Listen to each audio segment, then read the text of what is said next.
Hello, Ninny here, and today I'm going to be showing you how I make these really cute little mixed media shelf sitter blocks using the new wet transfers from Joy Decor. So my husband helped me make these little blocks out of 2x4s.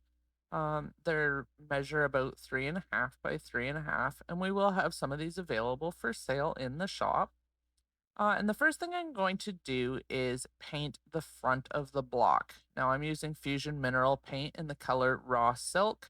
I do suggest with water transfers or wet transfers that you use a pale color of paint. I really like using white. I think it really makes the color of the wet transfers pop. But you could use a pale blue or a yellow. You definitely want to avoid using any really dark colors as the wet transfers are still semi-transparent. So we have many of these wet transfer designs. Today I'm going to be using some dog and cat transfers because I want to create a pet themed set. I really love these kind of goofy, silly animals. And I'm also going to be using some sentiments. This is a Creative Katie digital sentiment pack called Pet Talk. And you can find this at nannysnapkins.com as well. I'm going to show you if you go to our website and you just search for sentiment packs.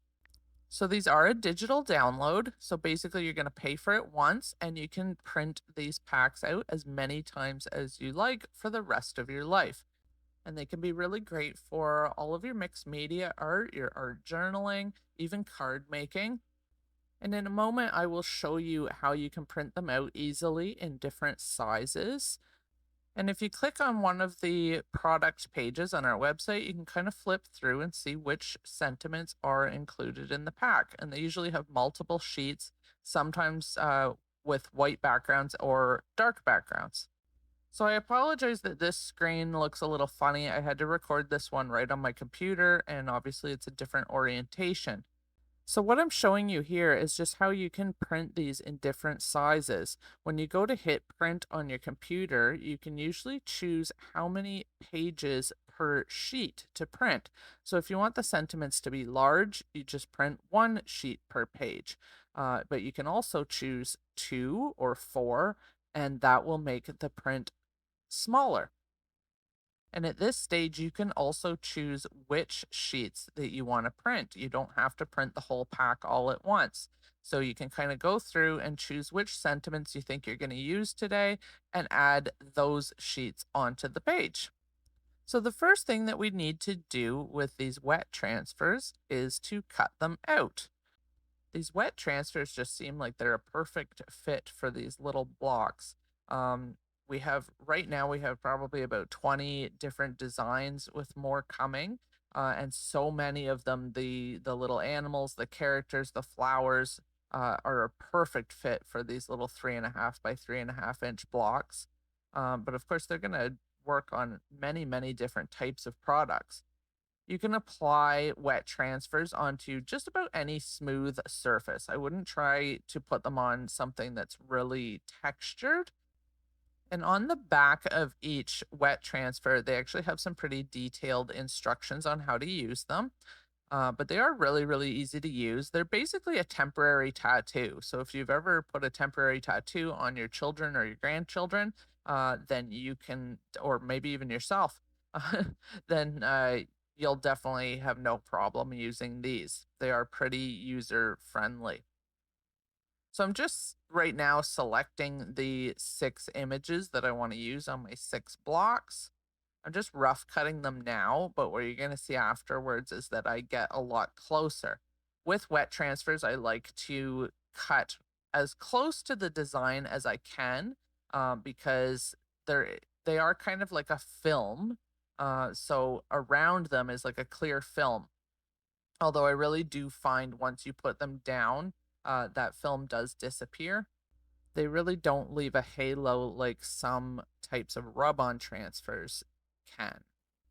By the way, I do want to mention at the time of recording this, it is the end of May 2026. And while I know that this video is going to be available for many years to come, I will let you know that our monthly craft challenge for June, the theme is pets. So these wet transfers or water transfers will be really, really good for that. And if you don't know what our monthly craft challenge is, if you go to ninniesnapkins.com and you click on community up on the top menu, and then click on monthly craft challenge, you can learn all about it. Each month we pick a different theme, and then you are able to create something with that theme or many things. You can enter as many times as you like. And then there's a form on the website where you can upload your creation. And it could be anything. It can be a greeting card, it could be a mixed media piece, it could be a decoupage piece. The only requirement is that you use at least one type of product that's available from Ninny's Napkins. And we will ask that on the form what it is you used, because sometimes it's not that obvious. You know, if you use fusion mineral paint, just say that. If you use a napkin, you can say that. But yeah, and then at the end of the month, we basically put all the names in a hat. So it's not a vote. You don't have to have the best creation. You just for every craft that you submit, you get one entry. And at the end of the month, we draw a name to win a jumbo mystery box. And if you don't know about our mystery boxes, you can find out all about them on our website as well. So now I wouldn't call this fussy cutting because I am still leaving some white around the image. I guess we'll call this bubble cutting. Um, yeah, I'm just getting a little bit closer up to the edges of the wet transfer. I don't know if this is totally necessary, to be honest, but it's just how I like to do it. So you can experiment with whatever works best for you. Sometimes you might actually find that leaving a little bit of the white somewhere so that you have a spot to handle the transfer after you have removed the clear protective sheet. That's up to you. Once you've removed that sheet, these transfers are sticky. So yeah, you want to try and avoid touching the actual image. So I'm just going to cut out two of them, and then we're going to go ahead and make the first two blocks. So now I'm going to go ahead and remove that clear protective sheet. So this is kind of the opposite of rub-on transfers. With rub-on transfers, you're removing the white backing layer. With these ones, you're removing the clear sheet. And you just lay them face down. Like I said, they are sticky. And I just put a little bit of pressure and rub the back of them just to make sure they're down fully. And then we're going to add some water to get that white backing to release. So the one thing about wet transfers that you have to remember is that everything is in reverse. Everything's kind of backwards. So if there's any writing on your wet transfers, it's going to be in reverse because you're putting it face down. And the same goes for these animals. It's kind of the direction that they're looking in. And that might not be that important on a small project like this, but it is something to keep in mind. So I just have a dish of water here, and you can use any type of sponge for this. You don't have to use anything special. I really like using these little sponge pouncers. I just find I have kind of better control over the amount of water that I'm applying, and I don't have to get my hands wet because I have a handle to hold on to. So I'm just applying it kind of a generous amount of water, and you can see that the white backing is becoming transparent. And I was just testing it. They weren't quite ready. It really only takes about maybe 15 seconds though. So usually what I do is I just kind of put my finger on it and pull a little bit to see if it shifts. And if it does, then I know that I'm ready to go. And I could just peel that backing off. Sometimes these transfers are also called water slide decals. And the reason for that is because you can also slide that backing off rather than pull it up. But I find I usually have the best success with just pulling it. Now, if you do get any kind of little wrinkly areas or bubbly areas that have lifted up, try really hard to avoid touching it with your dry fingers. Use that wet backing, which is actually kind of a little bit slippery, and you can place it back down and kind of smush down again. Or here, what I'm doing is I'm just kind of using the wet backing to really smooth the transfer out. But yeah, you can see how nice these look. This one's now dry, and you can see there's no halo. They really look like they're just part of the block. They look hand painted. So I've got all six or seven, I guess, completed here, and they're all dry. So now I'm going to move on to adding the sentiments. So for these blocks, I found that printing 2 sentiment pages per page was a good size. And I printed one with a white background and one with a black background. And again, this is the Pet Talk sentiment pack. But Creative Katie also has one called Short and Sweet that I think would be really good for these little blocks, and another one called Sassy Sayings. And actually, I'm going to look as well at the one called Craft Room Capers because I think that that will have some really good sentiments for these blocks. And this is my current obsession, so you're going to be seeing a lot of these blocks in the future. You don't have to just use wet transfers on them. We can use rice papers, we can use napkins, we can use the rub-on transfers, which is probably going to be the next video. So I'm just showing you a little close up here of how I'm cutting out this sentiment. Because I'm doing a whole bunch at once, I'm just going to kind of loosely cut them at first, but you might decide later that you want to get a little bit closer. Cut to the letters. You can do kind of a more bubble cut with rounded edges. You can cut the sentiments apart, if they don't fit exactly as they are as a whole. You can cut different lines or different words apart and place them around your blocks. The only limit here is your creativity and imagination. So that one I did kind of a little bit more of a bubble cut. And you might also find, something you can sit and do while you're watching TV in the evening is just cut up a whole bunch of sentiments like this and just put them in an envelope so they're ready to go when you're ready to create. And one of the most fun parts about making stuff like this, I find, is matching the sentiments up with the pictures because it's really funny. You'll just find one and you'll go, oh, that's perfect. Like for the one there that you can see at the top right, it's got the dog looking up at the cat in the tree. And we have one that says, I only look up to you because I'm short.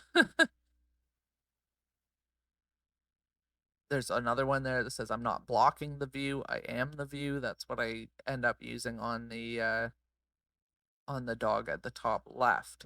So they're really fun little, clever sayings. Some of the digital sentiment packs actually are a little bit more, they're not clever or snarky. They're more inspirational or positive. There's just lots of options. So now this one was a little bit big, so I'm just going to cut the words out separately. See how they go. Now, when it comes time to glue down these sentiments, I'm going to be using Fusion's decoupage and transfer gel. We do carry that as well at ninniesnapkins.com. One thing I forgot to mention earlier is that when I printed these sentiments, I just did it onto regular copy paper. You can also print them onto white rice paper. You can print them onto tissue, whatever you like. I like the white copy paper. It's easy. Everybody's got some. It's accessible. And because it is a little bit heavier than, rice paper or tissue, you want to use a little bit heavier of a medium to glue it down rather than varnish that I often use when I'm working with napkins or white rice paper. So this is where the Fusion decoupage and transfer gel really comes in handy. And once it's dry, it is a totally matte finish and it's totally transparent, so you really don't see it. So I'm putting kind of a generous amount underneath the sentiment and then laying the sentiment down and then using the brush with some more decoupage and transfer gel on it to not only cover the sentiment, but also to smooth it out and push out any bubbles and wrinkles. So now I'm doing one of the black ones here, and these are printed on a laser printer. If you only have an inkjet printer, the ink may run or bleed when you apply a wet medium to it. So there are fixatives, spray fixatives that you can purchase. We don't carry them, but I think you can probably find them on Amazon. or some people have success using hairspray. Or, if maybe you got a friend who has a laser printer, or often you can go to your local library. I remember the last time I did that, it cost me 25 cents to print a sheet. So for a couple of bucks, you can get quite a few sentiment sheets printed. So I put this one on a little bit crooked, but as you'll see in a moment, it's not too difficult to lift it back up and place it again, as long as you do it right away while the decoupage and transfer gel is still wet. That's not a big deal. It's an easy fix. There, that's better. Now it's on there straight. At this stage, I'm going to paint the edges of my blocks. You could definitely do this earlier in the project if you prefer. You could even paint the edges and the back first if you want. I prefer to do the front first and then decorate my pieces and then do the edges, but it's really personal preference what order you do this in. I've chosen some assorted fusion mineral paint colors for this, and I'm just using my 1-inch decoupage brush again. Fusion mineral paint has such exceptional coverage that you likely will only need one coat.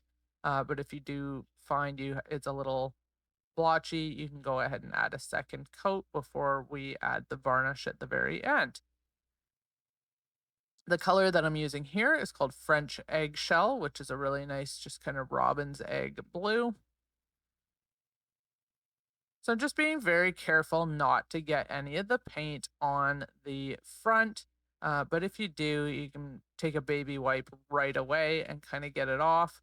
But I find that because of the shape of these blocks, it's not really that difficult not to get paint on the front of them. The final step is to protect our blocks with Polyvine Decorator's Varnish. I've chosen a satin finish for this, but you can use the gloss or the dead flat if you prefer. And what this is going to do is help to protect our wet transfers and our printed sentiments from UV, so protect them from fading. It also makes them easier to clean, protects them from fingerprints, etc. And that's it. This was a really fun and quick and easy project. In about an hour, I completed, I think, 6 or 7 of these blocks. And here's a look at the finished blocks. I think they're really adorable and a lot of fun, and I had so much fun making them. I really hope that you're going to give it a try as well, and thank you so much for watching. Again, this free tutorial was brought to you by ninniesnapkins.com.